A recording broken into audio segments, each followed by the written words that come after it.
Dude, Muzan's blood is one hell of a drug. It turns normal people into vicious demons, twists their personality, and corrupts their mind. Their only goal now is to feast on humans and serve their creator. Wait, I'm sure I've seen this somewhere.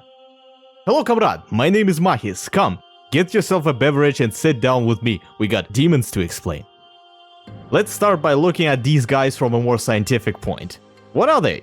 In the Demon Slayer universe, demons are exclusively nocturnal predators whose choice of protein is us, humans. They have superior physical abilities such as enhanced strength, speed, regeneration, and sometimes, due to an extended consumption of people, a unique ability, Blood Demon Art. Demons don't age, neither physically nor mentally. However, they can change their appearance if they have consumed enough sustenance. Speaking of eating, like many supernatural creatures, prime example vampires, our demons have an irresistible urge towards human flesh. However, it appears that blood is what actually nourishes them, as Tamayo is able to avoid starvation by occasionally drinking small portions of this miraculous liquid. The reason I say it like that is because blood is the key to everything. One needs blood to become a demon, needs blood to sustain themselves, and uses blood demon art. Also, blood type of their victim is important, as Kyogai was specifically after a very nutritious, rare human, who seems to be an O negative type, aka the rarest universal donor type. We may be onto something here, but this is the only time blood type has been mentioned, so we need more data for that.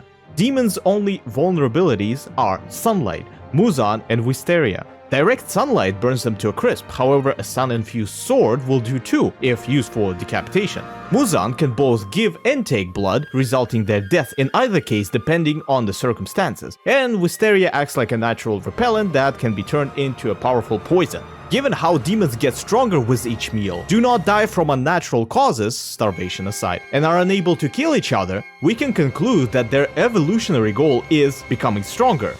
One might say, becoming perfect as an individual organism, which is diametrically opposite from our nature's goal, leaving more adapted offsprings. Demons literally do not belong to this world, but that doesn't prevent us from understanding how they work. Where do we start? With Muzan, of course. Where did he emerge from? Well, we don't know. Let's assume it was a human mutation of sorts. Muzan wasn't forced by nature to leave offsprings, it was his choice. That's where all the other demons come from. You can argue that his survival instinct led him into creating more demons. Thus, my previous statement is incorrect. However, I don't think so, because if we leave him to his own devices, he will not perish, thus there is no benefit to spawning more demons. Frankly, it's detrimental to him. Competition and exposure. That's why he made sure to have a leverage over any demon, a self-destruct button. We are told that Muzan controls demons, but his grasp is not solid, it's more psychological. Serve me or you will die in the worst way imaginable. There is no hiding, running away, breaking free, serve me or die.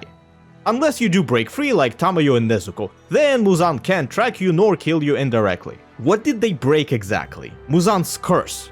It's not some vague concept. It's tangible, a property of his blood, a virus of sorts. Remember how I've said demons stop maturing mentally? It's because he is preventing them from that. If you're an evil overlord and cannot enthrall your subjects, you can manipulate them into serving you.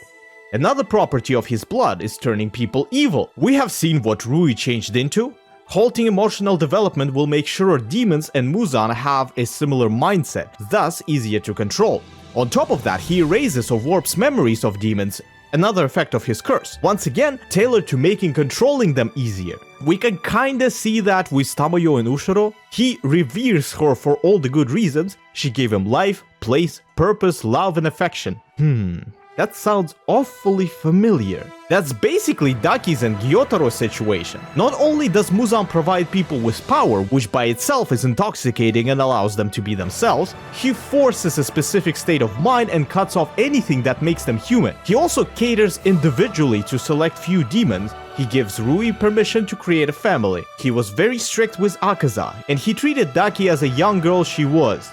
His curse is the reason why demons are stuck in their ways. Yes, Daki is over a century old. Yes, she's smart enough not to get caught and play by the rules when needed, but she is still a bratty teenage girl. Look at this and tell me she behaves like a 100-and-change-year-old, man-eating, battle-hardened, sneaky, manipulative, pretty-ass-looking monster. I've touched on that before in my video about Entertainment District arc. You can click the top right corner for that. And since you made it this far, consider clicking on the like and subscribe button, as well as leaving your thoughts in the comments.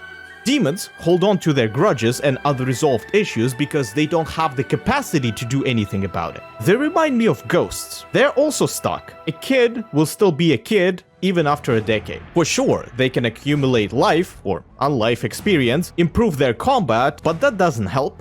What does is lifting the curse. Death, for example. That's where it all comes back and we see them reflecting on their life or unlife, that they are quite often a victim of the circumstance. Tanjiro got the right idea from the start, thanks to Nezuko being his sister. Speaking of whom, she is quite a unique snowflake, and a lot of things do not apply to her. First of all, sleep as a source of strength? Okay, as you can see, I tried to find a logical explanation to everything. But this is bullshit. First, she doesn't starve, then she gets stronger by doing nothing. She developed a blood demon art when you need to consume humans for that. Hell, she can even change her body, which is also something that requires eating humans. Yes, sleeping helps us regenerate, restore energy, and a bunch of other things. But you can't do that without food.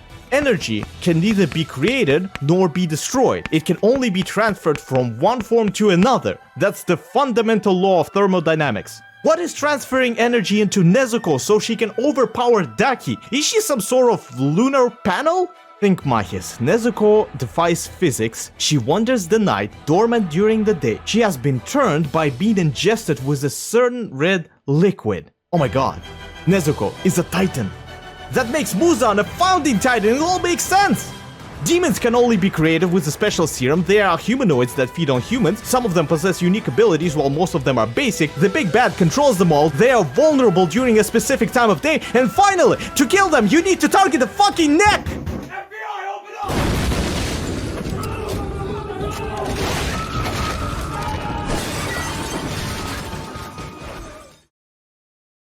Universal donor type.